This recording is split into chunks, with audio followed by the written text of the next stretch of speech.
La Cour des comptes donc, a fait état de la gravité de la situation financière de France Télévisions. C'était le sens de ma première question de cette audition.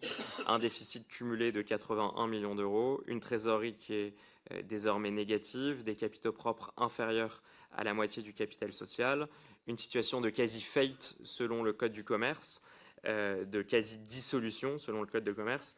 Et pourtant, la Cour des comptes nous a appris, Madame la Présidente, que vous bénéficieriez cette année d'une prime de performance, ou en tout cas d'un variable sur atteinte d'objectifs. Madame la Présidente, j'imagine que dans un contexte où on demande toujours plus d'efforts aux Français, nous sommes bien placés, nous députés, pour le dire, puisque dans ces débats budgétaires, eh bien, le nombre d'augmentations d'impôts et de taxes est croissant. Est-ce que vous pouvez nous donner le montant exact de votre rémunération? Percevrez-vous cette année une prime de performance ou un variable sur atteinte d'objectifs?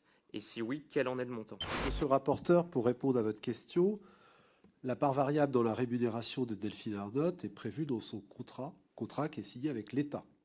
Bien. Comme n'importe quel dirigeant d'entreprise publique, ce dernier passe un contrat avec l'État dans lequel est prévue sa rémunération.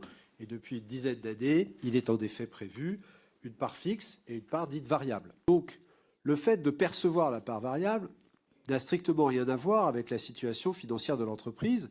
Et c'est exactement la même chose pour l'ensemble des salariés de France Télévisions qui bénéficient ou non d'une part variable.